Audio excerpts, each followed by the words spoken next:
O segundo motivo que eu acho que estudar direito administrativo é importantíssimo é o seguinte, é que uma vez que você estudou direito administrativo, uma vez que você compreendeu direito administrativo, não digo princípios do direito administrativo, galera, você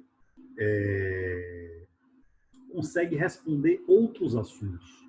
Tá? Eu costumo dizer que os princípios, eles são, né, o espírito, eles são o espírito daquela matéria. Então, como você estuda princípios do direito constitucional, princípios do direito penal, princípios do direito processual, qualquer ramo do direito, como você estuda os princípios, o que é que você está estudando ali na sua essência?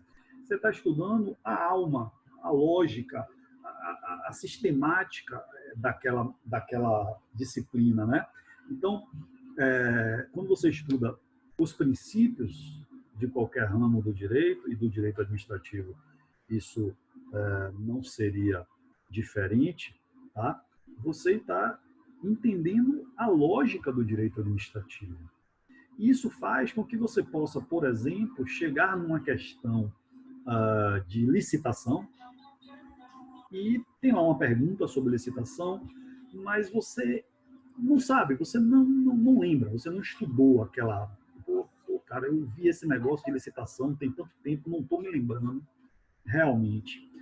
Mas, às vezes, tá, você consegue responder a questão, mesmo sem se lembrar daquele assunto especificamente, quando você lembra dos princípios. Então, se você pega lá uma questão de licitação, uma questão de agente público, que você não está lembrando muito bem, uma questão de poder de polícia, você não está lembrando muito bem se realmente aquilo existe, se está na lei, se é daquele jeito ou daquele outro. Mas, às vezes, você lembrar que, por exemplo, né, existe o princípio da razoabilidade, da proporcionalidade, o princípio da supremacia do interesse público sobre o privado, você vai conseguir, pelo menos, descartar algumas letras, né? Você vai chegar na letra A, não, letra A não dá, isso aqui não é razoável. Então, não pode ser a letra A. Letra B, pô, não, letra B não dá, por quê? Porque não é eficiente. Você vai, no mínimo, aí, diminuir o número de alternativas possíveis, ainda que, por causa dos princípios, você não ache exatamente qual é a resposta, mas você consegue descartar coisas que, principiologicamente, não é possível existir no direito administrativo. Então, esses são dois motivos que esse assunto é muito importante. Primeiro, a OAB cobra bastante princípios, bastante mesmo, tá? Vocês vão ver isso nas questões. E segundo, estudar princípios, entender princípios, ajuda você a responder questões que não são sobre princípios, são sobre outros assuntos, outras temáticas, mas que, às vezes, você pode usar os princípios para nortear o caminho, nortear qual é a resposta mais plausível, beleza? Então, vamos lá falar dos princípios, tá? E tem algumas, eu vou botar esse material também, tá, para vocês lá no Classroom. Aí tem algumas questõezinhas um pouco mais teóricas que não vem ao caso, que são os princípios e tal, né? Aí tem o conceito de Matheus Carvalho, né? Excelente professor, excelente livro, se alguém quiser comprar um livro, tá? E vamos falar aqui sim, eu quero chegar aqui, que é mais objetivo, vocês vão ter esses slides, se tiver qualquer dúvida, né, nesses conceitos, podem falar comigo aí no Zap, no Instagram, se vocês quiserem, tá? Mas vamos falar de princípios. Galera, os autores afirmam, tá, que o direito administrativo ele é formado da perspectiva principiológica por um tripé. São três princípios que formam o núcleo do direito administrativo. Tá? Eles formam o centro do direito administrativo. Quais são eles? Dois estão aí, vocês estão vendo. Supremacia do interesse público sobre o privado e indisponibilidade do interesse público. Eu não sei porque está esse mundo de risco aqui na tela, mas enfim, está aparecendo aí uns riscos aí que eu não sei o que foi que fez. Então, a supremacia do interesse público e a indisponibilidade do interesse público são dois dos três princípios. O terceiro, que não está aqui, vai estar em outro slide, mas você já pode acrescentar aí, é o princípio da legalidade. Tá? Então, gente, se vocês lembrarem desses três princípios, supremacia do interesse público ou privado, indisponibilidade do interesse público e princípio da legalidade, vocês já sabem boa parte do que é o direito administrativo, tá? Porque tudo no direito administrativo, não interessa se o assunto é licitação, não interessa se é servidor público, não interessa se é PPP, não interessa se é consórcio, não interessa se é RDC, não interessa. Tudo no direito administrativo está assentado nesses três pilares. Esse é o tripé do direito administrativo, é esse que sustenta o direito administrativo, todas as decisões do direito administrativo, tudo que a administração pública pode ou não fazer, tudo que a lei pode ou não prever, tem a ver com garantir a supremacia do interesse público sobre o privado, a indisponibilidade do interesse público e a legalidade, certo? Então, é o tripé do direito administrativo. Vamos lá relembrar? O que é supremacia do interesse público sobre o privado, galera? Supremacia do interesse público sobre o privado é o princípio que diz que no conflito entre o interesse público e o interesse individual, o interesse privado, o interesse público será supremo, será superior, estará acima. Em outras palavras, nenhum interesse privado, galera, não interessa se é direito fundamental, se é cláusula pétrea, se é o escambau, se é direitos humanos. Nenhum interesse privado é forte o suficiente para barrar o interesse público. Por que eu posso afirmar isso? Observe como é importante você entender o princípio, simplesmente por causa da existência do princípio da supremacia do interesse público sobre o privado. Vou dar um exemplo, porque às vezes a gente fala, não, professor, mas veja só, os direitos fundamentais no artigo 5º, cláusula pétrea, direito de primeira geração, não sei o quê, direitos humanos, a ONU, blá, blá, blá. Beleza? Direito de propriedade. Artigo 5º, inciso 22 da Constituição. É cláusula pétrea? É. É direito fundamental? É. De primeira geração, inclusive. Direito ligado à liberdade. Existe desapropriação no Brasil? Existe. Por que existe desapropriação no Brasil? Se o direito de propriedade é um direito fundamental, é uma cláusula pétrea. Sabe por que existe desapropriação? Por causa da supremacia do interesse público sobre o privado. Não é o seu direito de propriedade, não é o meu direito de propriedade que vai ter força suficiente para barrar o interesse público de construir um hospital naquele lugar onde hoje está a sua propriedade. Não é o seu direito de propriedade que vai impedir o interesse público de passar uma estrada, uma avenida ali onde hoje é a sua casa. Então, gente, supremacia do interesse público sobre o privado é o que justifica, se não 100%, porque no direito o que mais tem é exceção, 99,9999% de tudo que existe no direito administrativo. Simples assim. Ah, professor, não tem exceção, tem discussão? Tem um monte de discussão sobre isso. Hoje, com o neoconstitucionalismo, com o pós-positivismo, um monte, não é bem assim, tem que ver na proposta. Isso não vai cair no OAB. Tá? Isso não vai cair no OAB. O que vai cair no OAB é que uma propriedade pode ser retirada por causa da supremacia do interesse público sobre o privado. O que vai cair no OAB é que um hospital pode ser requisitado para combater a Covid por causa da supremacia do interesse público sobre o privado. É que uma empresa de máscara, de respirador, de vacina, de luva, pode ter todos os seus bens requisitados, tomados pelo poder público, para fazer frente à Covid por causa da supremacia do interesse público sobre o privado. É isso que vai cair na prova. Tá? Esse é o pilar essencial do direito administrativo. Certo? Segundo princípio, que vem a reboque desse, são quase que dois princípios em um só, são gêmeos, estão ali umbilicalmente ligados, às vezes está um dentro do outro, tem autor que diz que primeiro é um, depois é outro, não interessa a discussão própria. Indisponibilidade, interesse. Galera, o outro lado da moeda é o seguinte, além do interesse público ser supremo, ele é indisponível. Isso significa dizer que a administração pública, o gestor público, ele não tem opção, ele não pode deixar para lá, ele não pode ficar com pena da sua casa, ou eu estou com pena dele, então eu não vou desapropriar ele não, deixa, ele não pode, sabe por que ele não pode?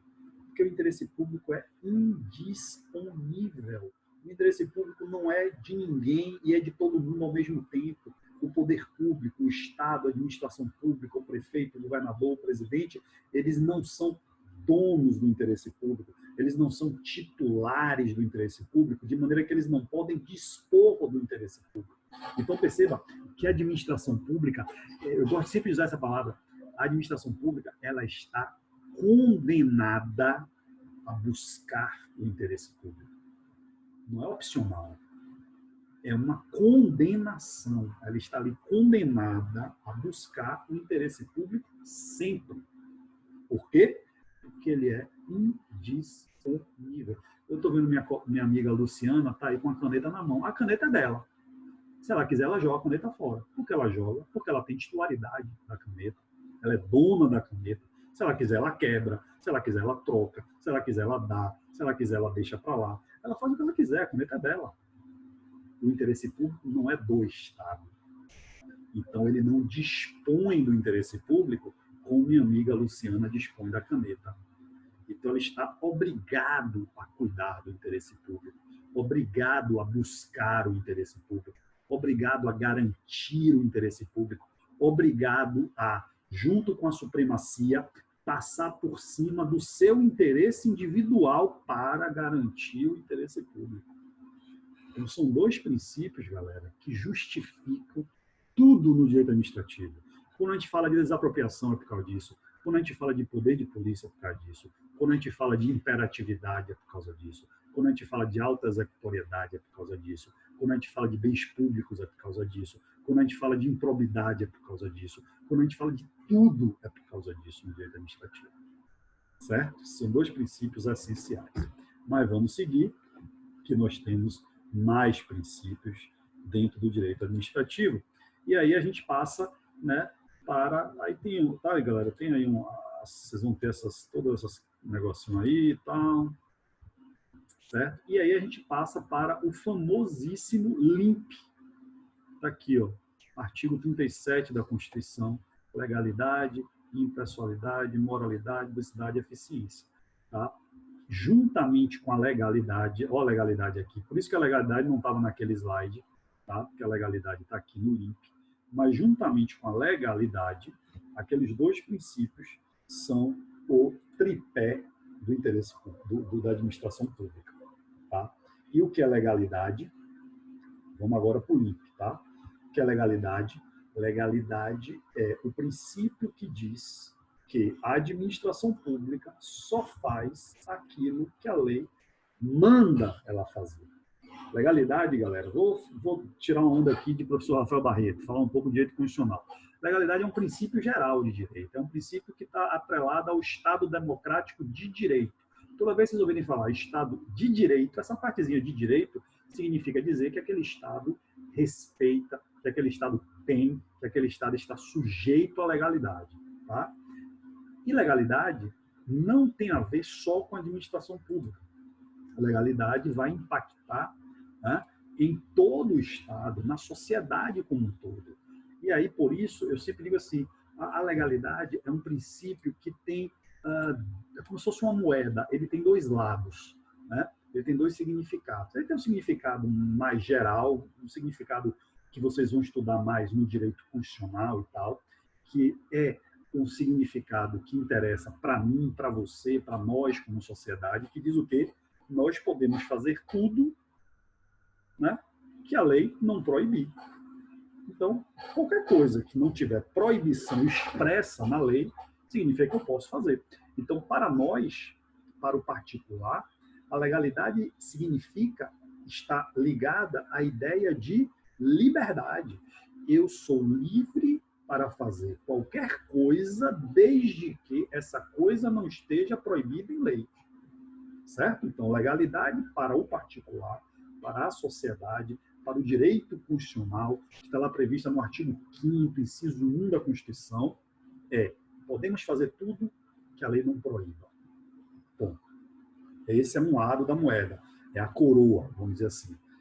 Agora, vamos ver o outro lado da moeda, cara, e é esse lado que me interessa aqui para o direito administrativo. Esse é o meu lado. O que é que significa legalidade aqui? No LIMP, quando você lê legalidade aqui, quando você lê que a administração pública obedecerá aos princípios da legalidade, o que significa essa legalidade aqui? Aí, galera, já é o oposto.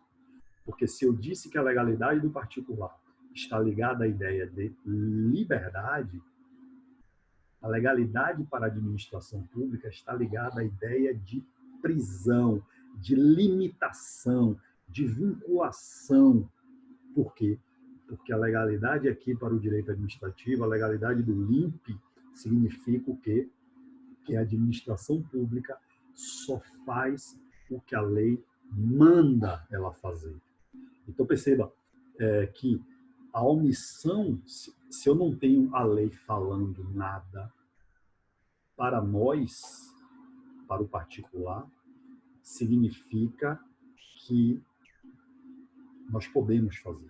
Então, se a lei não está dizendo nada, não está proibindo, a lei é silente, a lei é omissa, para mim, particular, para você, para Gleison, para Irani, para Carla, para Wanda, para Fernanda, todos vocês que estão aí, significa o que nós podemos fazer. Agora, para o Estado, se a lei ela é omissa, se a lei ela é silente, significa que o Estado está proibido de fazer.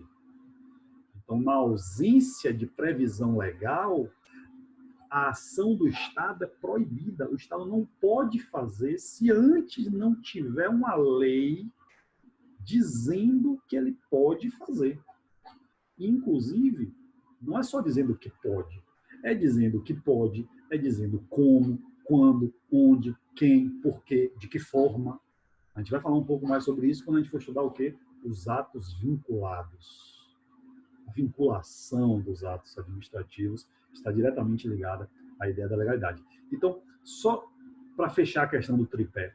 Então, quando você pega que o interesse público é supremo, quando você pega que o interesse público é indisponível e que o Estado só vai fazer o que a lei manda fazer, você fechou aí a essência do direito administrativo. O direito administrativo é previsão legal para garantir o interesse público, que é supremo e indisponível. É isso que é o direito administrativo. É isso que são as leis do direito administrativo. Todas aquelas leis que eu listei aqui no início da aula, o que é que elas significam? O que é que elas pretendem fazer? Por que é que elas existem? Para dizer ao Estado, legalmente, como ele vai fazer algumas coisas, para que ele possa garantir o interesse público, que é supremo e indisponível. É isso que é. Por que existe lei de licitação? Para dizer ao Estado como ele vai comprar, que o Estado só pode fazer o que a lei manda ele fazer. Então, se eu não tivesse uma lei dizendo como o Estado comprar, o Estado não poderia comprar. E como é óbvio que o Estado precisa comprar, eu preciso ter uma lei dizendo como ele vai comprar para exatamente respeitar o princípio da legalidade. Então, quando eu pego a lei de licitação, nada mais é que uma regra legal de como o Estado compra e o Estado precisa comprar para garantir o quê? O interesse público, que é supremo e indisponível. Então, gente, essa é a essência do direito administrativo. É aquilo que eu falei disso. Se você tem isso em mente, você pode se deparar com a questão sobre a Lei 8.112 de 1990. Pô, não lembro, cara, desse artigo, mas se você lembrar que o interesse público é supremo, que tudo tem que ter lei e tal, de repente você consegue, pelo menos, descartar. Ó, a letra A aqui, esqueça, a letra A não tem nada a ver. A letra A é maluco. O cara vai ter, o direito desse cara vai estar acima do interesse público, esqueça isso. E você já descartou uma letra, né? Você já tem aí menos chance de errar. Então, entender isso é muito importante, tá? Então, legalidade é este princípio. Vamos seguir aqui agora no link, legalidade, impessoalidade. O princípio da impessoalidade, gente, ele está muito atrelado, mas muito atrelado, exatamente àqueles dois primeiros princípios, supremacia e indisponibilidade do interesse público. O que é que o princípio da impessoalidade diz? O princípio da impessoalidade vai dizer que a administração pública ela só busca o interesse público. Ela não busca me beneficiar, beneficiar A, B ou C. Ela é impessoal. Ela deve agir impessoalmente. Não é permitido, porque violaria o interesse público. Observe a supremacia.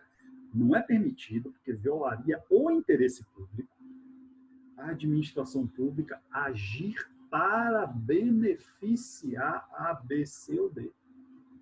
Então, são princípios que estão interligados, impessoalidade e interesse público, impessoalidade e legalidade. Então, a impessoalidade é o que garante, no fim das contas, que a administração pública vai buscar o interesse público. Certo?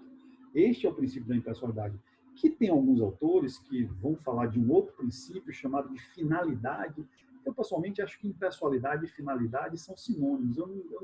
Eu não subdivido isso, não, tá? E para fins de OAB, o LIMP são os princípios mais importantes. Se você souber o LIMP e aqueles dois princípios, você já responde a grande maioria das questões sobre princípios da FGV-OAB. Tá? Ela não trabalha com finalidade, mas perceba o que seria um princípio da finalidade para um autor que eventualmente discorra sobre ele. Finalidade é atingir o interesse público, né? É buscar o interesse público. A finalidade de todo ato administrativo, de toda atuação administrativa, é garantir o interesse público. E me parece que isso é dizer, é repetir a mesma coisa que a impessoalidade já está dizendo. Então, eu, pessoalmente, não trabalho com o princípio da finalidade, tá? Mas estou chamando aqui a atenção. Você pode pegar um autor, uma videoaula, um resumo, tal, que o camarada lá fale da finalidade.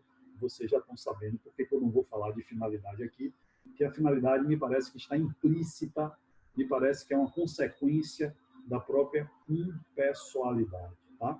Então, a impessoalidade é a obrigação que a administração pública tem de buscar somente o interesse público, sem favorecimentos, sem privilegiar, nem porque a gente fala muito de privilégio, mas a administração pública também não pode agir com a intenção de prejudicar A, B ou C, porque isso também viola a impessoalidade. Tudo que a administração pública fizer deve ser feito exclusivamente para garantir o interesse público. Agora, observe aqui um detalhe, tá? Que é uma pegadinha aqui que às vezes a pessoa pode escorregar nessa bobagem. Com isso, gente, nós não estamos dizendo que a administração pública está proibida de beneficiar e que, eventualmente, ela está proibida de prejudicar. Eu dei exemplo há pouco de desapropriação. Vocês acham que o dono da casa não se sente prejudicado? Se a administração pública constrói hospitais, você acha que pessoas não serão beneficiadas com hospitais? Então, na verdade, não há uma... Observe que é um detalhezinho. Não há proibição em beneficiar ou em prejudicar. O que o princípio da impessoalidade proíbe é que isso não pode ser um motivo. Eu não vou agir para prejudicar aquela pessoa. Eu não vou agir para beneficiar aquela pessoa. Eu vou agir porque o interesse público determina que assim eu faça. Beneficiar ou prejudicar é uma consequência que, infelizmente, para o prejuízo e, felizmente, para os benefícios, irá acontecer. O problema é que é uma consequência, não é um motivo. Então, eu não posso partir da vontade de prejudicar e beneficiar A, B ou C para agir. Eu vou agir porque eu vou fazer o interesse público. Agora, na hora que eu fizer, infelizmente, pessoas serão prejudicadas e, felizmente, pessoas serão beneficiadas. Eu costumo dizer aos meus alunos que imaginem sempre a administração pública como um grande elefante dentro de uma loja pequenininha de cristais. Não tem como ele se mexer sem quebrar um cristal ou outro. Até para respirar, ele vai quebrar cristal. Então, é impossível você imaginar que a administração pública vai se mover e não vai causar prejuízo. A ideia é que ela traga mais benefícios do que prejuízos. Mas é um resultado inevitável. Por isso, quando a gente for estudar, né, responsabilidade civil do Estado, nós vamos ver que as teorias todas levam o nome de teoria do risco. Por que teoria do risco? Porque você já assume a ideia de que toda vez que o elefante for se mover, ele vai trincar, ele vai quebrar. Não tem jeito. Então, vamos lá. Foi legal para Salvador a prefeitura ter feito a reforma na Barra? Foi. Ficou bonito, ficou legal. Mas vai perguntar a um comerciante dali se ele gostou, se ele se sentiu prejudicado. Então, assim, não tem como. Tudo que a administração for fazer, ela vai trazer benefício e prejuízo, benefício, prejuízo, benefício e prejuízo. Tá? Então, a impessoalidade não proíbe isso. A impessoalidade proíbe que o ponto de partida seja isso. Não. O meu ponto de partida é eu vou fazer o melhor para o interesse público. Isso é impessoalidade. Agora, tem outro detalhe sobre impessoalidade que muitas vezes as pessoas esquecem. Às vezes você pega livros aí que os autores também esquecem e tal, que é o seguinte: a impessoalidade também é uma via de mão dupla, né?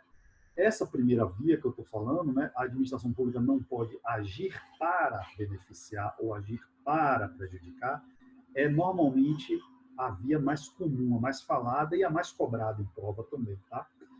Mas, se você abrir a sua Constituição, no artigo 37, parágrafo 1º, você vai verificar que existe uma outra via, que é a vinda da impessoalidade, que tem a ver aí com a administração pública. A impessoalidade, além de garantir, como eu acabei de falar, que a administração pública não pode prejudicar e beneficiar, a impessoalidade também garante o seguinte, que a administração pública é uma entidade impessoal. Se você abrir o seu artigo 37, parágrafo 1º, você vai ver algo como, não lembro exatamente os termos, mas vai dizer o quê? Que é proibido nas publicidades de governo, nas publicidades de obras, é proibido, está lá no artigo 37, parágrafo 1º da Constituição, é proibido que se coloque nomes, símbolos, marcas que liguem a autoridades públicas ou a servidores públicos. Ou seja, a administração pública, ela é impessoal, ela não é a Semineto. Não é a Semineto que está fazendo, é a Prefeitura de Salvador que está fazendo. É Rui Costa que está fazendo. É o governo do Estado da Bahia que está fazendo. Então, a gente vê essa violação toda hora, basta se ligar à televisão, tá?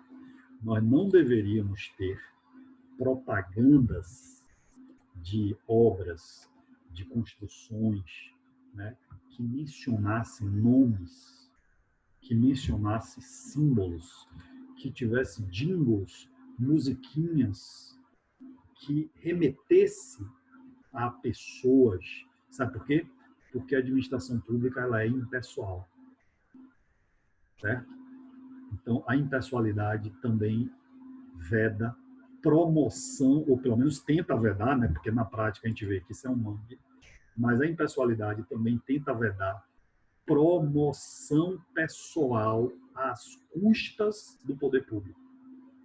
Então, toda vez que você estiver assistindo televisão, toda vez que você andar pela sua cidade e você vê um outdoor, e você vê uma placa de obra que tenha o nome do prefeito, do governador, ou que às vezes não tem o nome, para não ficar muito claro, mas tem o símbolo, né? O que o marqueteiro lá pensou, tem um jingle, tem uma frase de efeito. Aqui na Bahia, nós tínhamos uma frase de efeito bem interessante, até bem inteligente da parte de marketing: Bahia, terra de todos nós.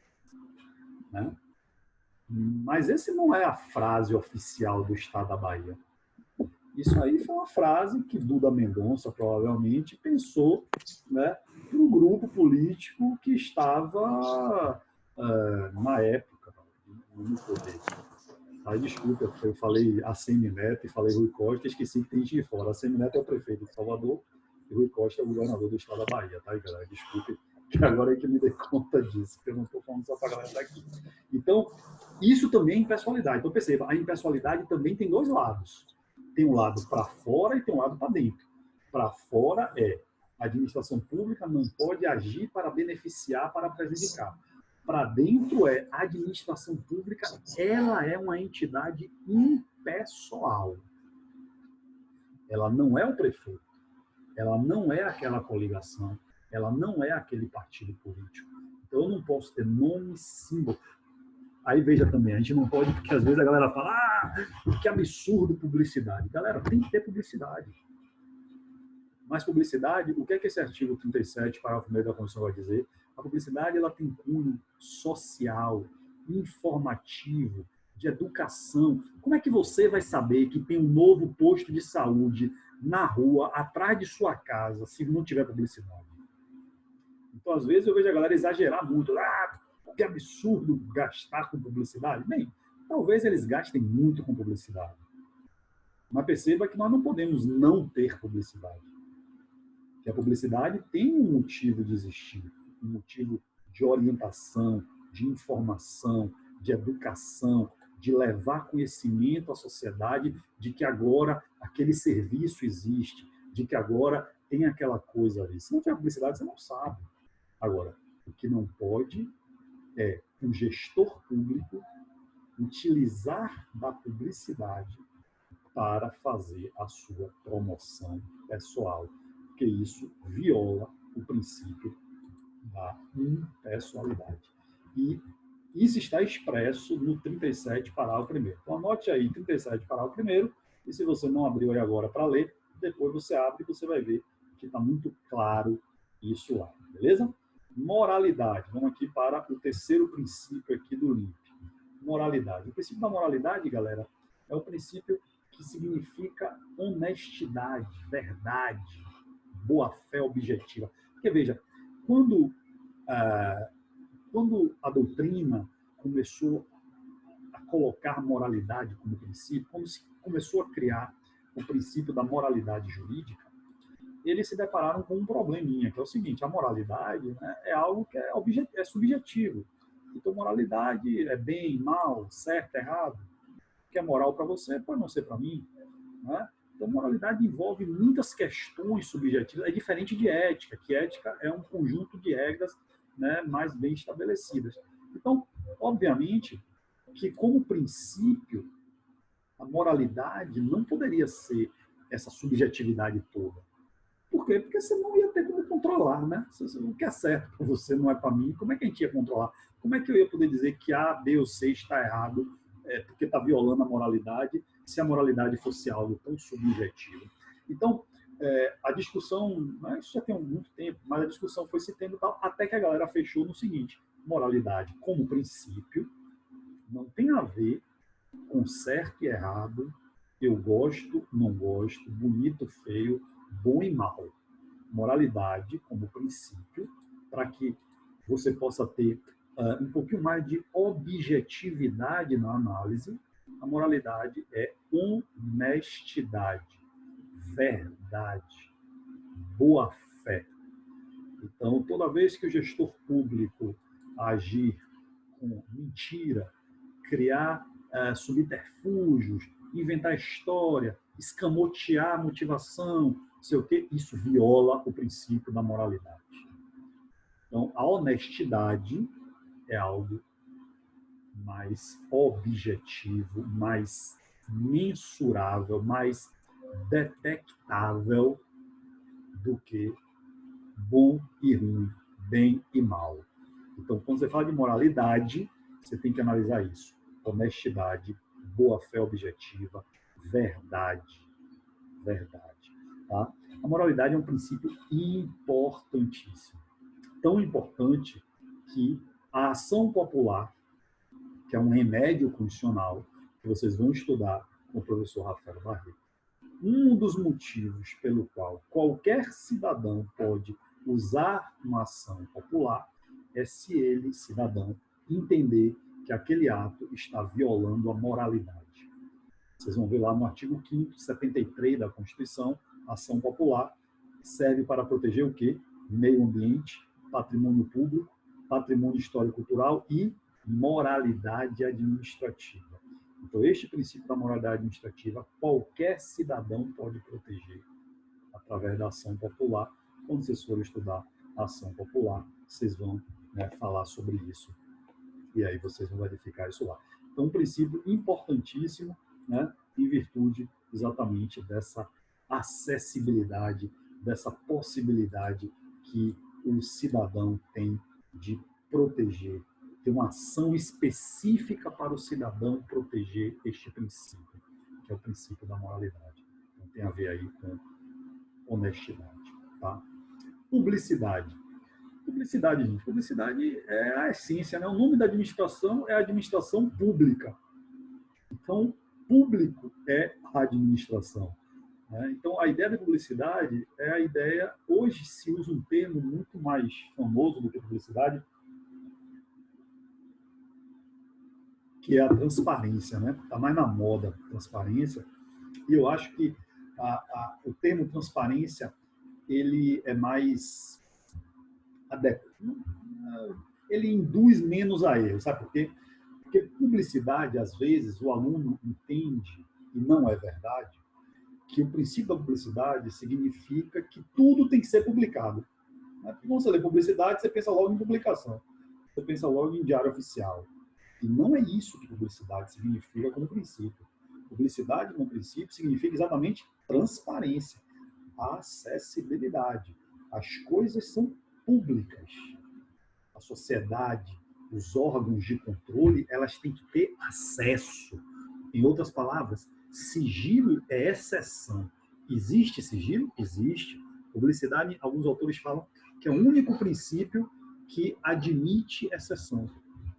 Né? Você tem coisas que poderão ser sigilosas? Tem. Quando, em virtude de previsão legal, ou se houver algo de interesse público devidamente justificado. Então, é possível que algumas coisas sejam sigilosas? É. Mas não é a regra com toda certeza, porque a regra é a transparência, é a publicidade, é o acesso à informação, à livre informação. Por isso que hoje existe lei obrigando, tá, aos entes públicos manterem o quê? Portais de transparência. A internet ajudou muito a publicidade. O acesso hoje é muito mais fácil, é muito mais rápido, tá? Apesar de que é possível haver exceção. Por exemplo, se você pega a Lei de Segurança Nacional, a Lei de Segurança Nacional traz algumas situações que serão excepcionais. E aí haverá sigilo, porque em tese, o argumento vai ser que há algo de segurança nacional. Então, para o interesse público, para garantir a segurança nacional, então algo extremamente importante, né, a lei autoriza sigilo nessa ou naquela situação. Mas, em regra, tudo que a administração pública faz deve ser transparente e acessível. O cidadão, as pessoas têm direito de ter informação. Não é que tudo tem que ser publicado, mas se você vai no órgão público e pergunta, eu quero saber, você tem o direito de saber. Tá? Você tem o direito de saber, a menos, como eu disse, que esteja devidamente justificado em uma exceção legal, certo? Mas a regra é sempre a publicidade. Agora, tem algumas coisas, eu disse que publicidade não significa que tem que publicar. A regra não é essa. Mas existe algumas coisas que só vai cumprir o princípio da publicidade se publicar. Quando a lei assim exigir. Por exemplo, licitação. A lei de licitação exige a publicação do edital. Então, no caso de licitação, aí sim você pode dizer que o princípio da publicidade significa publicar o edital. Então, vamos lá. Primeira coisa, publicidade, como regra, não significa que tem que publicar tudo. Certo? Significa transparência, significa acessibilidade. Bom, mas aí tem duas situações. Primeira, é possível ter sigilo? É, desde que devidamente justificado em lei, em nome de interesse público. Bom, segunda coisa, tem algumas situações que publicidade significará publicar, quando a lei também mandar. Exemplo, licitação. Então, eu não posso tomar nada de forma absoluta aqui, tá? A publicidade, em regra, não é publicar, é transparência. Mas algumas coisas só cumprirá o princípio da publicidade se for feita a publicação. Quando é que eu vou saber isso, professor? Quando você pegar a lei que rege aquela coisa e na lei estiver dizendo, olha, agora tem que publicar. Então, enquanto não publicar, naquele caso específico, o princípio da publicidade está sendo violado. Se eu tiver uma licitação que não houve publicação do edital, ela é uma licitação ilegal por violação do princípio da publicidade. Aí você diz, ô professor, mas você não acabou de dizer que publicidade não é publicar tudo? Sim, como regra. Mas tem situações excepcionais em que publicidade significa publicar. Beleza? Finalmente aqui, o princípio da eficiência, o último princípio do INPE, né, terminando o INPE, do artigo 37, o princípio da eficiência. Bem, galera, eficiência é o quê? Eficiência é rendimento, né, funcional, é eficácia, é você buscar a melhor solução com o menor custo possível, você desprender a menor quantidade de energia, de dinheiro, né, de gasto, de pessoal e conseguir atingir a melhor coisa para o interesse público possível. Então, eficiência está sempre ligada a uma avaliação de causa e efeito, né, de causa e efeito. Então, você tentar buscar o melhor efeito com a melhor causa, a causa mais eficiente. Eu gosto de pensar, eu acho que ajuda bastante você pensar que a eficiência é um adjetivo, né? Um adjetivo. Ou seja, não é mais uma questão de você fazer uma desapropriação. Você fazer uma desapropriação eficiente. Não é mais uma questão de você fazer uma publicação de edital. É você fazer uma publicação eficiente, uma publicação que realmente dê transparência. Então, assim, você vai adjetivando, né, a atuação da administração pública com a busca da eficiência. Desses princípios aí do artigo 5º, do artigo 37, desculpe, é o princípio mais novo de estar aí escrito. Não é que ele é mais novo de existir, né? Mas ele foi colocado aí apenas com a emenda 19 de 98, diferentemente dos outros que já estavam aí desde a Constituição, desde o texto original da Constituição. O princípio da eficiência aí, ele só foi entrar 10 anos depois da Constituição, em 98, com o artigo 19, exatamente em virtude, né, essa emenda do artigo 19, essa emenda 19, desculpe, ela é a emenda chamada na época da reforma administrativa, né? Para quem é um pouquinho mais velho aqui, 98 ali na época de Fernando Henrique Cardoso, privatizações, enxugamento da máquina pública, não sei o que, não sei o que. Então trouxe muito essa questão da eficiência, né? Da desburocratização, do enxugamento da máquina.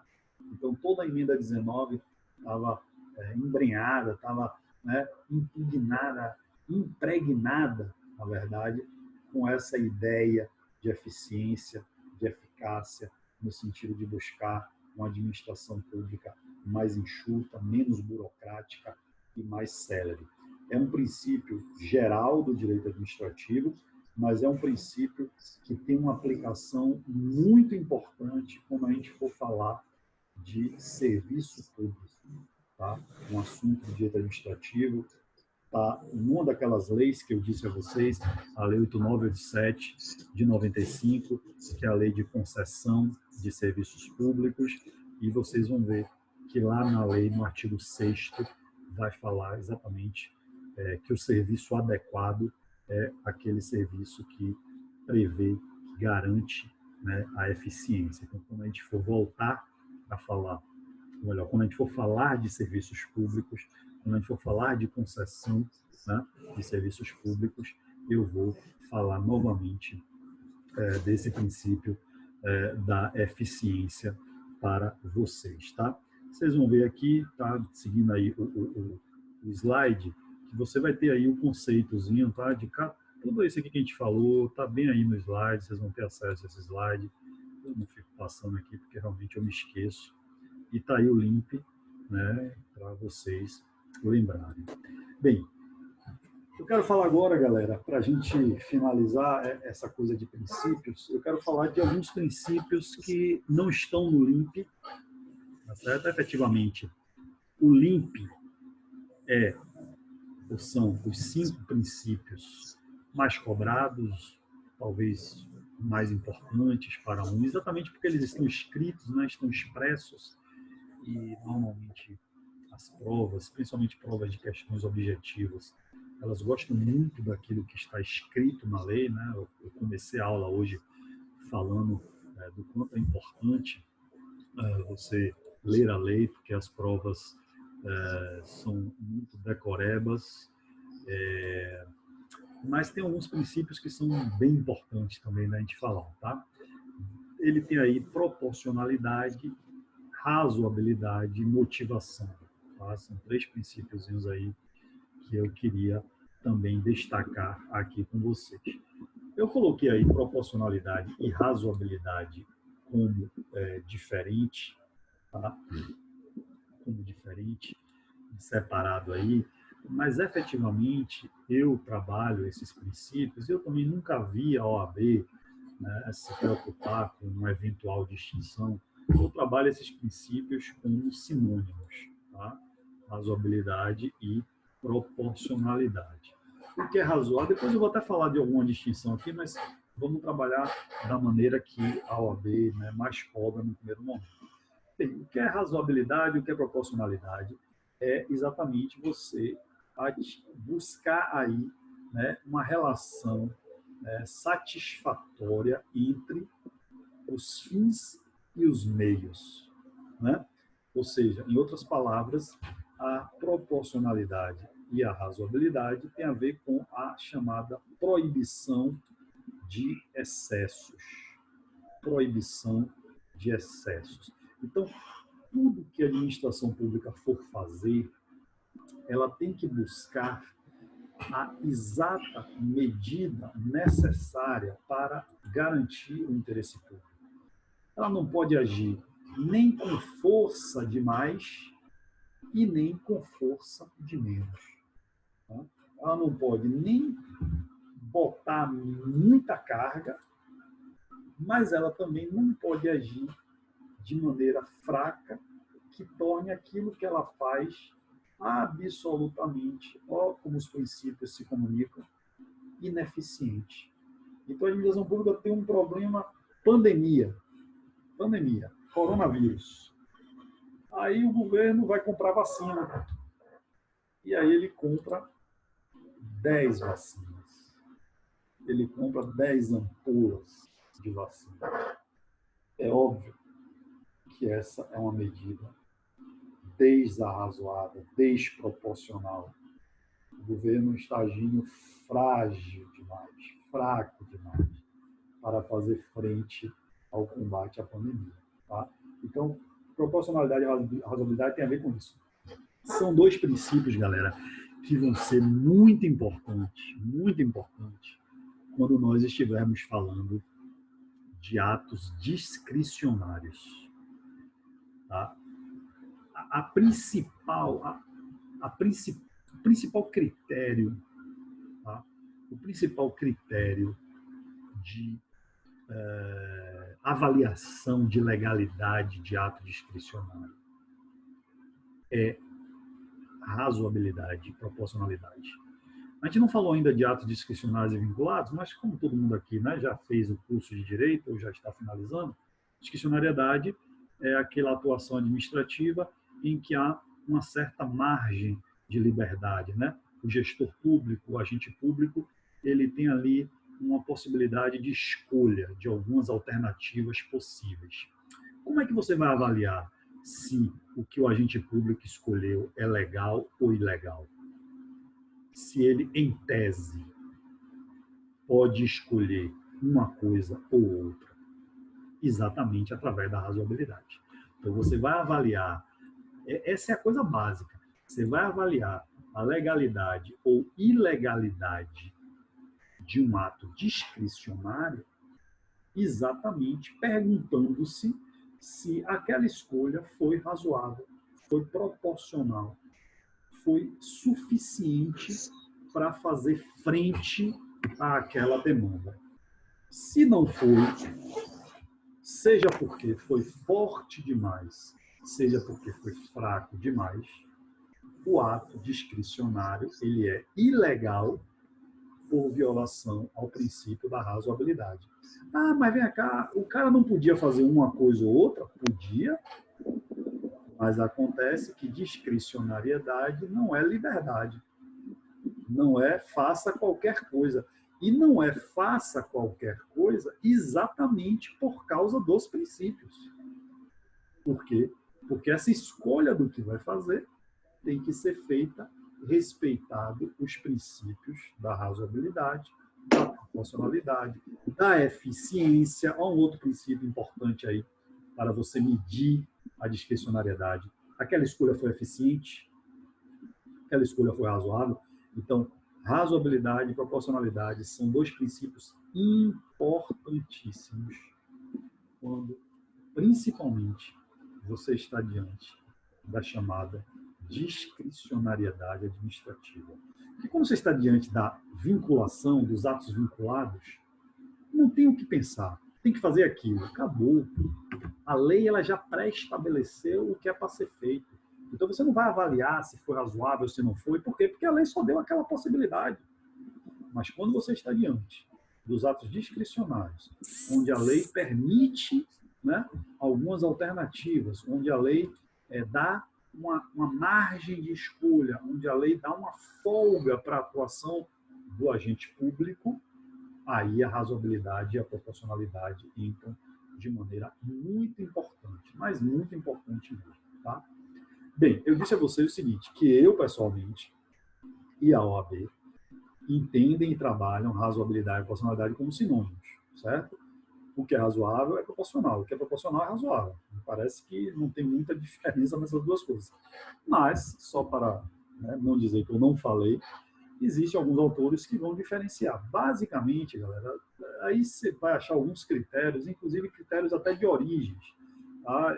Você já li autores dizendo que nós temos dois princípios, né, em tese, nós temos proporcionalidade e razoabilidade, por conta do fato de que o direito administrativo brasileiro ele foi influenciado tanto pelo direito alemão quanto pelo direito americano. No direito alemão, a proporcionalidade seria o termo mais usado, e no direito americano, a razoabilidade é o termo mais usado. Então, já para vocês perceberem que não há uma resposta fechada do porquê nós temos dois princípios. Mas uma diferença que eu acho bastante relevante, porque está naquele livro Teoria dos Princípios, de Humberto Ávila, que é um clássico quando você fala de princípios, resumindo, bem resumidamente o que ele fala, é basicamente a ideia de que a proporcionalidade ela é trabalhada, é uma escolha no nível teórico, enquanto que a razoabilidade tem a ver com a execução prática da coisa. Vou dar um exemplo bem bobo, tá? Vou imaginar que vai ter uma manifestação aí na sua cidade, certo? Vai ter uma manifestação e o pessoal lá da segurança pública se reúne para ver qual é o efetivo policial que eles vão disponibilizar para acompanhar aquela manifestação. Essa escolha tem que ser proporcional. Ali na mesa de debate, a manifestação é depois de amanhã. Estamos aqui pensando. Então, estamos aqui na teoria. Tá? Se eu vou levar um batalhão inteiro, meio batalhão, a cavalaria, a tropa de choque, se vai estar armado, se só não vai estar armado, isso tem que ser uma escolha proporcional. Beleza? Teoria. Aí chega no dia da manifestação. O efetivo policial escolhido proporcionalmente está lá. E tem uma confusão. O pau come na manifestação. O que é que aquele efetivo policial vai fazer? Tem que ser razoável. Ou seja, perceba que aí já é execução, já é prática. Tá? Eu vou dar tiro para cima, eu vou dar tiro de gás lacrimogêneo, bala de borracha, eu vou avançar com a cavalaria, eu vou prender gente. Aí tem a ver com razoabilidade. A ação prática tem que ser razoável. Agora, a escolha teórica que foi lá atrás teve que ser uma escolha proporcional. Então, basicamente, essa seria a diferença. Proporcionalidade é uma avaliação teórica, em tese, e razoabilidade tem a ver com execução. Né? A execução tem que ser razoável, tem que para fazer frente à demanda. Tá? Mas, volto a dizer, para fins de OAB, são sinônimos. A OAB nunca cobrou diferença, nunca tratou de forma diferente. Quando ela fala proporcionalidade, ela está falando de razoabilidade e vice-versa. Tá? O princípio da motivação. Bem, o princípio da motivação é o princípio que diz que todos os atos administrativos precisam ser motivados. Ou seja, é uma obrigação da administração pública expor os motivos, expor os porquês. Por que você está fazendo isso? Em outras palavras, é o dever que a administração pública tem de fundamentar os seus atos. Os atos têm que ser fundamentados. Eu tenho que dizer o porquê de fato e o porquê de direito, ou seja, qual é a lei que me autoriza a fazer isso e por que eu estou fazendo. Tá? É por isso, é exatamente porque existe o princípio da motivação, que quando a gente for estudar os atos administrativos na próxima aula, nós vamos ver que todo ato administrativo tem um elemento motivo. Porque todo ato administrativo tem motivo como elemento, porque existe o princípio da motivação, que obriga a administração pública a expor os motivos. Então, cuidado, porque o princípio da motivação está intimamente ligado com o elemento motivo. Mas motivação é uma coisa e motivo é outra. Motivação é princípio, motivo é elemento. Tá? O motivo existe por causa da motivação, beleza, mas não são sinônimos. Tá? O motivo é como se fosse o fruto do princípio da motivação, é o filho, é a consequência do princípio da motivação. O princípio da motivação é a obrigação de expor os motivos. Beleza? Para não confundir princípio da motivação com motivo, que é elemento. Estão relacionados? Sim, mas não são sinônimos. Ok? Uma coisa importantíssima, galera, sobre o princípio da motivação e também sobre motivo, eu vou provavelmente, quando eu for falar de motivos, eu vou relembrar isso a vocês, é a chamada teoria, anote aí, teoria dos motivos determinantes. Teoria dos motivos determinantes. Teoria dos motivos determinantes. O que é isso? Essa teoria, galera, é a teoria que diz que, uma vez que a administração pública expôs os motivos, ou seja, uma vez que ela disse por que ela está fazendo aquilo, o ato fica atrelado àquele motivo. Eu não posso trocar de motivo como eu troco de roupa. Apesar de que na pandemia a gente nem está trocando tanto de roupa assim, fica todo mundo em casa, de bobeira. Né? Teoria dos motivos. Essa teoria, galera, ela é muito importante para evitar desvios de finalidade. Quando a gente for estudar poderes e formos falar de abuso de poder, nós vamos falar de excesso de poder, de desvio. Ou seja, para evitar que o poder público diga que está fazendo aquilo por aquele motivo e depois de feito ele troca. Não, pensando bem, a gente vai fazer isso aqui outra coisa. Entendeu? Então a ideia é você garantir que você está fazendo isso porque você quer fazer aquilo. Né? Vou dar um exemplo, onde isso termina sendo muito importante na prática, inclusive isso trouxe uma consequência que já foi cobrada pela OAB, que é na desapropriação. Vamos lá. O poder público desapropria uma determinada casa e ele motiva, ele diz que está desapropriando para construir uma escola. Pela teoria dos motivos determinantes, uma vez desapropriado, ele tem que construir a escola. Percebe? O que é que essa teoria quer evitar? Que eu desaproprie dizendo que vou construir a escola, eu sou prefeito, aí eu desaproprio dizendo que eu vou construir a escola, e aí depois, sabe o que eu faço? Eu vendo para a empreiteira de meu primo, para ele construir um condomínio de luxo e vender. Eu sei que no Brasil isso não aconteceria. Isso é uma coisa que a gente vê muito no Japão, né? Na Suíça, na Suécia, na Holanda. Né? Mas aqui no Brasil a gente não tem esse problema. Mas para evitar que a gente tivesse essas maracutaia, né? Aí já tem a teoria. Então, uma vez que o poder público justificou, vou fazer isso para isso, ele está amarrado, ele vai ter que fazer aquilo. Isso é a teoria dos motivos determinantes.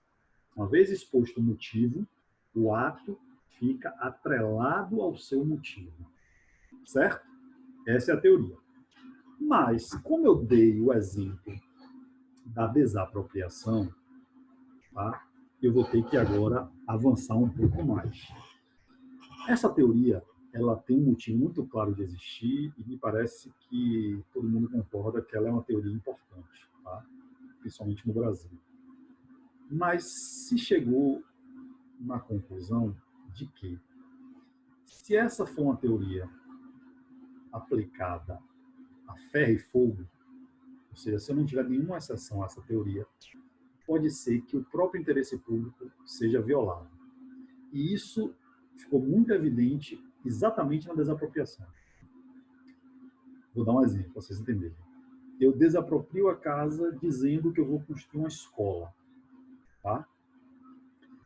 Se eu aplicar a teoria dos motivos determinantes de maneira absoluta, eu só posso construir uma escola. Ponto final. Não posso mudar para nada. Porque se eu mudar, a desapropriação se torna ilegal, certo? Mas perceba que pode ser que depois de desapropriado, surja a pandemia. E aí o município pensa, rapaz, a escola dá para esperar, eu preciso de um hospital. Se você aplicar a teoria de maneira absoluta, problema do hospital, você tem que construir a escola, mesmo que seja para ficar fechada tendo aula remota, você vai ter que construir. Então, quando a galera se deparou com essas situações, a galera começou a relativizar. E aí, em desapropriação, tá, gente? Veja só, como aqui é para a OAB, galera, eu não vou ficar fechadinho nos assuntos, não. Eu vou falando das coisas que vão aparecendo, porque essas já deram desapropriação. Eu não preciso explicar a desapropriação do zero para vocês. Então, em desapropriação, hoje, existe duas coisas, que é a chamada predestinação. Anote aí que isso já caiu mais de uma vez no OAB. E tem a ver com a motivação, e tem a ver com a teoria dos motivos determinantes, e tem a ver com desapropriação. 3 assuntos que eu posso cobrar esse tipo de problema. Predestinação. Predestinação. Ó, vou escrever aqui para caso o áudio não esteja muito bem aí. Predestinação. Esse é o nome aí que eu estou falando, tá? Predestinar significa dar um outro destino. Beleza? Se a teoria dos motivos determinantes for aplicada de forma absoluta, eu vou dizer a vocês que toda predestinação é ilegal. Beleza? Desapropriei para construir a escola. Se a teoria for absoluta, eu tenho que construir a escola. Qualquer outra coisa que eu faça é ilegal. Entenderam até aí? Vamos lá. Mas, como vocês viram, no exemplo do hospital, pode ser que isso traga um problema para o próprio interesse público. Não é? Então, por causa disso, hoje, quando se fala em desapropriação, existe a chamada predestinação lícita e predestinação ilícita. Está aí escrito no chat também para vocês. Então, hoje, eu tenho predestinação lícita e predestinação ilícita. Então, em desapropriação, é possível predestinar? Se for a predestinação lícita. Vou dar um exemplo. Aliás, vou repetir os exemplos que eu já dei. O prefeito desapropria para construir uma escola. Acontece a pandemia e agora eu preciso de um hospital. Ele pode fazer isso? Pode. Porque essa será uma predestinação. Ixi, galera, foi mal. Eu percebi que eu estou falando no privado aí com alguém. Desculpa. Vou botar para todo mundo aí. Desculpem. Então, predestinação. Foi isso que eu tinha escrito. Lícita e ilícita. É isso aí que eu tinha escrito. Tá? Então, veja. Se o prefeito ele vai mudar a destinação e esta mudança de destinação for por causa do interesse público, a predestinação é lícita e, portanto, é possível, não é ilegal. Não viola a teoria dos motivos determinantes, porque aceita-se esta exceção à teoria. Agora, naquele exemplo que eu dei, eu sou prefeito, eu desaproprio dizendo que vou construir a escola, quando eu tomo o terreno, eu vendo para o meu primo tem uma construtora, ele monta um condomínio de luxo e vende. Essa predestinação, ela é ilícita. Por quê? Porque não tem a ver com o interesse público. E aí, esta predestinação não pode acontecer. É ilegal. E a licitação deverá, a desapropriação deverá ser anulada, ações, responsabilidade, indenizações, danos, enfim, aí tem um monte de coisa para se fazer, tá? Mas não vem ao caso, que a gente ainda vai falar de desapropriação, a gente vai ver tudo isso. Então, galera, hoje, nota aí, é possível predestinação e desapropriação? Se for predestinação lícita, ou seja, se a mudança do motivo for por conta do próprio interesse público. Então, é melhor, ou supremacia do interesse público, ou indisponibilidade, é melhor construir o hospital para o interesse público. Ah, mas a escola, ninguém está dizendo que é ruim. Mas acontece que agora, neste momento de pandemia, para o interesse público, o hospital é mais importante. O princípio da indisponibilidade do interesse público. Então, vejam como, né, o assunto aí tem a ver com desapropriação, princípio da motivação, teoria dos motivos determinantes. Tá questão pode embolar tudo isso. Tá? Então, fiquem atentos. O princípio da motivação, gente, é muito importante para controle da administração pública, porque, às vezes, a ilegalidade não é no que a administração pública fez ou o que ela não fez, mas sim no porquê ela fez e por que ela não fez. Então, em tese, mas a administração pública ela pode fazer muitas coisas. Você chega, professor, o meu prefeito aqui do meu município fez isso, isso, isso e isso. E aí, é legal ou ilegal? Bem, a menos que ele não tenha feito uma coisa, né, esquizofrênica, ele, sei lá, saiu dando tiro em todo mundo, eu provavelmente, para eu te responder se é legal ou ilegal, eu vou ter que te perguntar, ele fez isso por quê? E aí eu estou te perguntando o quê? Qual é a motivação? Qual foi o motivo pelo qual ele fez isso? Porque, em tese, a administração pública tem muito poder, né? Então ela pode fazer muitas coisas. Tá? Então, esses 3 princípios aí, galera, além do link, também guarda esses 3 princípios, que eles são tão importantes e são tão cobrados também em prova, que é quase como se eles estivessem no LIMP. Tá?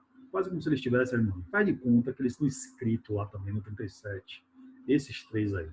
Beleza?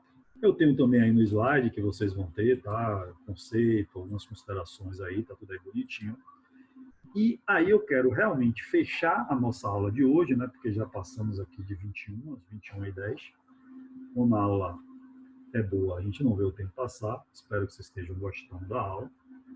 Galera, quem quiser perguntar, pode ligar o microfone ou pode botar aqui no chat. Inclusive, falando de chat, eu estou vendo que minha amiga Shirley, ela jogou aí um link para quem quiser entrar no grupo do Zap, tá? Tá aí no chat um link para quem quiser entrar aí no grupo do Zap, e ela também disponibilizou aí um pouco antes o telefone dela, o WhatsApp dela, se você quiser anotar o dela, porque ela não conseguiu anotar de todo mundo, tá? Então é bom você dar uma verificada. Eu já vi aqui que o grupo já está criado, então se você, por acaso, tem interesse em entrar e não está no grupo, se você olhar em seu Zap agora e não estiver no grupo, avise aí, porque significa que você não foi incluído ainda, beleza? Eu quero finalizar aqui, gente.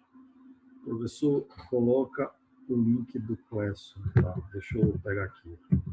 Eu quero finalizar, gente, com princípios que não são princípios de direito administrativo sozinho, na verdade, são princípios de direito constitucional, são princípios gerais de direito, na verdade, mais até do que direito constitucional, são princípios gerais de direito, mas que eles têm uma aplicação muito importante. Tá aí o link do Classon, tá? É lá nesse Classon, nesse link aí que eu botei no chat, que vocês vão ter acesso a todo o material, slides, esses slides, à medida que eu vou dando aula, eu vou botando lá. Aquele material que eu falei que eu tenho das questões de direito administrativo, eu também vou colocar lá. A gente vai tentar, né, gravar algumas aulas, resolvendo algumas questões, porque não vai dar tempo da gente fazer tudo aqui, e também botaremos lá. Então é importante aí que vocês tenham, né, esse acesso aí ao Classroom, que é o lugar da gente botar material. O Classroom é o suporte para ter materiais, tá? Eu quero terminar hoje falando desses 3 princípios. São princípios gerais do direito, são princípios constitucionais, tá, galera? Mas são princípios muito importantes de maneira geral e de maneira especial para o direito administrativo, e por isso que eu acho importante falarmos dele para finalizar por hoje. O primeiro deles, princípio da inafastabilidade do Poder Judiciário ou princípio da inafastabilidade de jurisdição. Esse princípio está previsto no artigo 5º, inciso 35 da Constituição, e ele diz o seguinte, que a lei não excluirá de apreciação do Poder Judiciário lesão ou ameaça de lesão a direito. Eu estou vendo minha amiga Ediluzia Vasconcelos aqui, ó. Estou te vendo. Olá, tudo bem? Como é que você está? Que bom ter você aqui. Então, A lei não pode excluir de apreciação do Poder Judiciário lesão ou ameaça de lesão a direito. Bem, esse princípio que vocês vão estudar lá, quando vocês falarem do Poder Judiciário, lá com Rafael Barreto, é o princípio que diz que o Poder Judiciário é o poder escolhido para avaliar lesões a direitos. O Poder Judiciário é, em última instância, o poder responsável por guardar os direitos, por proteger os direitos. Então, a ideia, muito simplesmente, é o seguinte: o legislativo faz a lei, o executivo vai executar, a sociedade também vai executar, e sempre que alguém achar que o seu direito foi violado, ele tem o judiciário para dizer se foi ou não. Então, o judiciário é o que bate o martelo no final da história. E esse princípio é importante porque ele está dizendo que a lei não pode impedir o Poder Judiciário de fazer essa sua tarefa. Ou seja, eu não posso ter nenhuma lei dizendo, olha, esse assunto aqui você não pode ir no judiciário, viu? Está proibido. Não posso. É inconstitucional se amanhã vier uma lei dizendo que para você ir no judiciário você tem que fazer isso, ou seja, criando um requisito, ou pior ainda, impedindo você de ir ao judiciário. Tá? É isso que o princípio significa. Inafastabilidade do Poder Judiciário. O que é que isso tem a ver com o direito administrativo? Por que eu quero chamar a atenção aqui? Porque, inclusive, quando a ilegalidade for praticada pelo poder público. Ou seja, não é o fato de ser o poder público, não é o fato de ter supremacia do interesse público sobre o privado, que você não pode ir ao judiciário fazer o controle de legalidade de algo que foi praticado pelo poder público. Então, o que eu quero chamar a atenção desse princípio com relação ao direito administrativo é que, apesar de tudo isso que a gente fala da administração pública, de todo esse poder, de toda essa prerrogativa, que supremacia, poder de polícia, desapropriação, tudo isso que a gente estudou e vai estudar, nada impede qualquer pessoa que se sentir lesada de ir ao judiciário. Em outras palavras, o judiciário pode e deve controlar a legalidade do poder público. É ele que vai dizer. Não há nenhum impeditivo, nada que afaste a função do Poder Judiciário de fazer isso. Seja o ato, observe aqui, eu vou repetir isso quando a gente for falar de controle de ato. Seja o ato vinculado, que é mais óbvio, seja o ato discricionário. Mesmo naqueles atos tidos como discricionários, o controle judicial de legalidade sempre será possível por causa do princípio da inafastabilidade do Poder Judiciário. Então, galera, nunca marque uma questão que, por acaso, esteja sugerindo, por causa do princípio da supremacia do interesse público, o judiciário não pode. Falso. Não tem nenhum argumento que eu diga supremacia, poder de polícia, imperatividade, autoexecutoriedade, nada que seja capaz de impedir o controle do judiciário. Beleza? Deixa eu abrir um parênteses. Quando a gente for falar de processos administrativos, eu vou dizer exatamente isso. Olha, galera, o processo administrativo, ele é sempre uma alternativa, nunca é obrigado a ir ao processo. Você nunca tem que primeiro esgotar a via administrativa para depois ir ao judiciário. Por quê? Porque isso violaria o princípio da inafastabilidade do Poder Judiciário. Beleza? Mas, e isso já foi cobrado, existem duas exceções com relação a processos. Não estou falando com relação a atos. Com relação a processos. Tem dois processos administrativos que você tem que esgotar para só depois ir ao judiciário. O primeiro deles, e quando a OAB cobrou isso, ela cobrou exatamente sobre isso. Justiça desportiva. Minha amiga Adenilda Silva também aí, na área. Essa daí, meu irmão, fez um TCC brocando. TCC sucesso aí dela. Foi muito bom. Justiça desportiva. A Constituição Federal, primeiro, justiça desportiva é processo administrativo, tá? Apesar do nome justiça, não é judiciário, não é jurisdição, é um processo administrativo. E a Constituição Federal, quando fala do desporto, lá no artigo 217, salvo engano, depois vocês confirmem aí, tá? Ela vai dizer lá no parágrafo terceiro do artigo que fala de desporto, que eu acho que é 217. Ela vai dizer que você só pode ir ao judiciário depois que você esgotar a justiça desportiva. Então, essa é uma exceção. Ou seja, eu não tenho liberdade de ir logo para o judiciário. Primeiro eu tenho que esgotar a justiça desportiva, depois eu vou ao judiciário. Aí você deve estar pensando, isso não viola o princípio da inafastabilidade do Poder Judiciário? Bem, violaria se não estivesse essa exceção na própria Constituição. Então, pelo fato de estar na Constituição, não é inconstitucional. Porque a Constituição fala no princípio que a lei não vai afastar de apreciação do Poder Judiciário.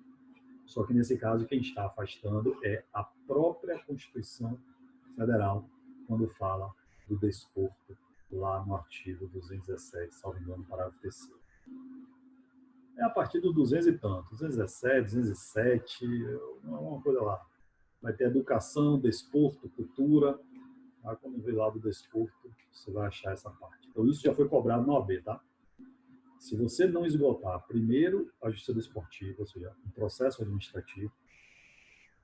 217, obrigado, Luciano. Você não pode ir ao judiciário. Inclusive, já tivemos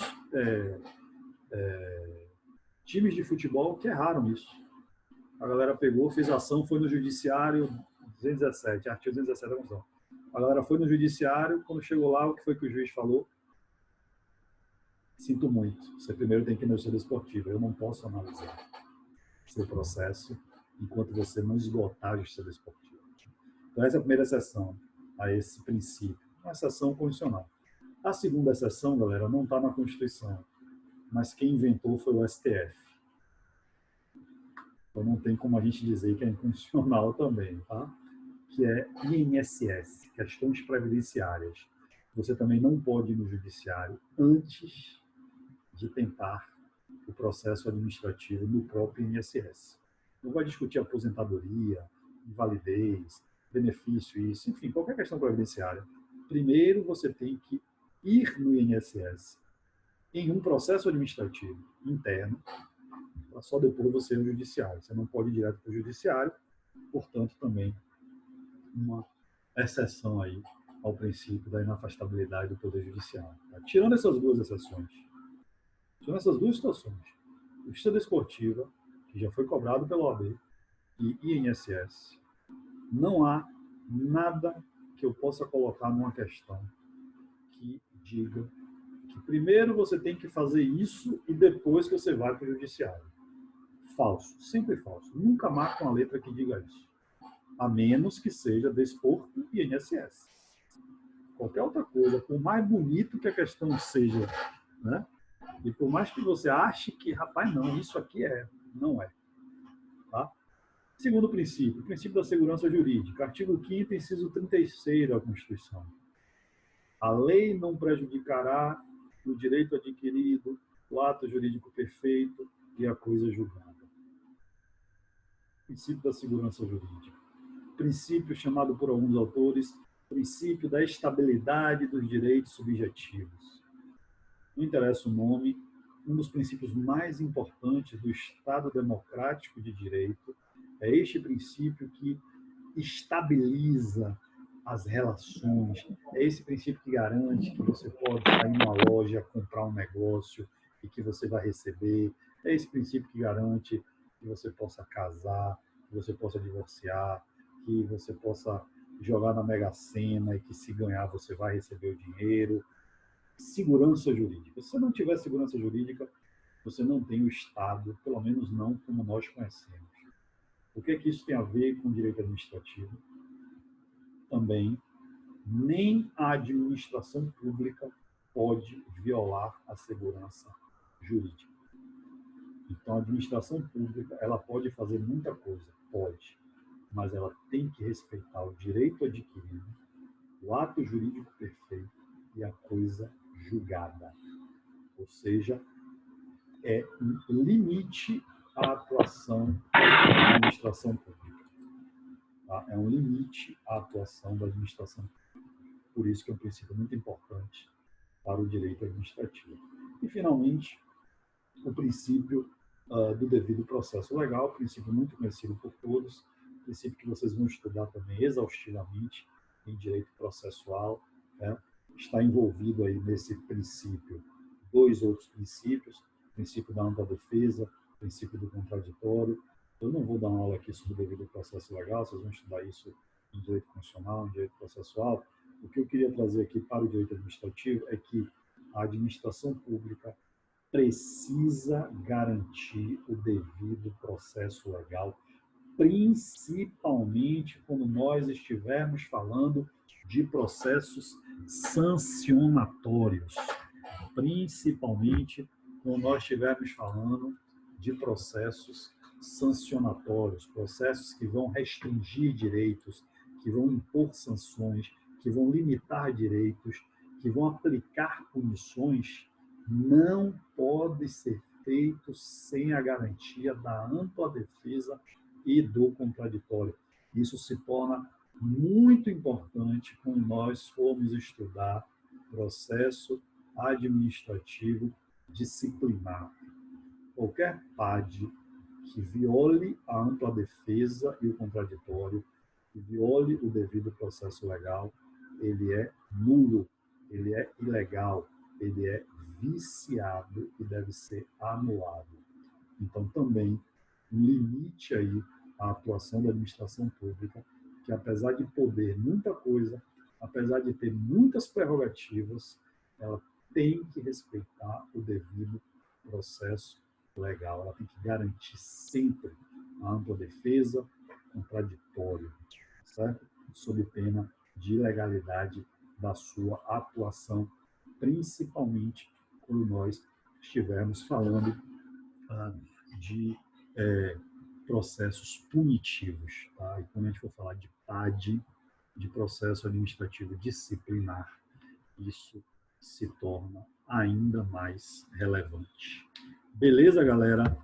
E aí vocês também vão ter aí, tá? Mais à frente aí no slide, vocês têm aí os conceitozinhos, tudo bonitinho, certo? Eu vou colocar tudo isso lá e a gente finaliza, portanto, né, esse slide aí, esses princípios. Bem, existem vários outros princípios, tá? Vocês sabem muito bem, muito melhor que eu. O número de princípios é infinito, não tem como a gente fazer aqui uma lista exaustiva de princípios. Gente, eu vou falar hoje com vocês aqui todos os princípios. Impossível. Porque existem os princípios explícitos, existem os princípios implícitos, e a toda hora nascem novos princípios. Nasce no sentido de que são identificados, não de que são criados.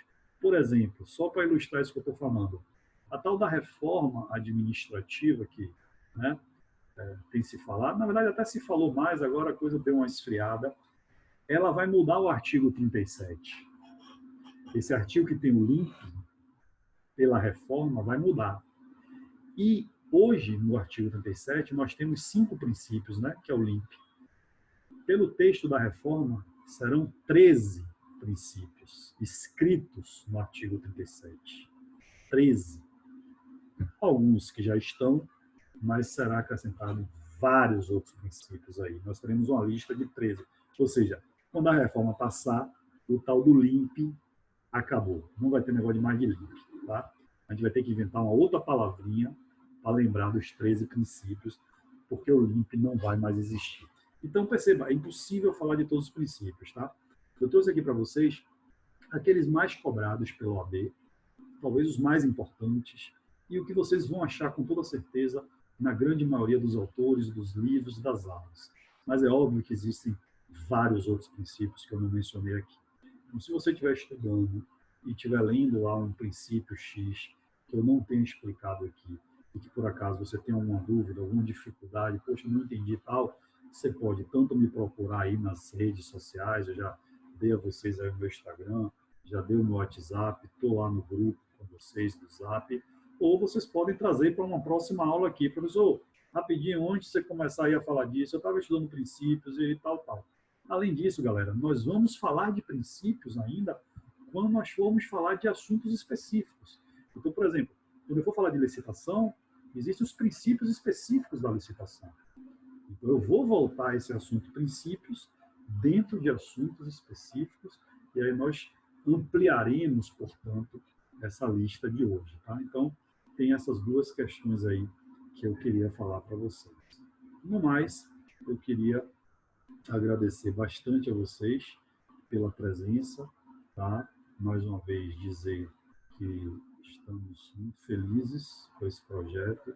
Espero efetivamente poder ajudar vocês, tá? No objetivo de vocês, que é a aprovação, né, no exame da OAB.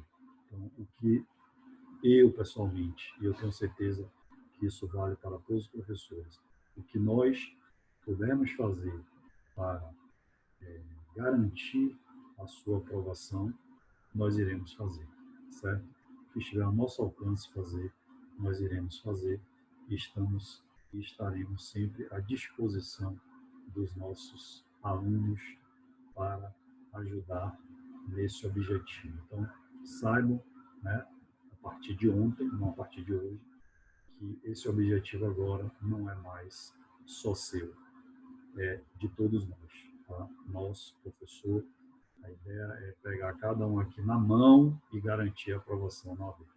Nós não iremos quietar enquanto não tivermos a aprovação de todos vocês. Beleza? Então, obrigado.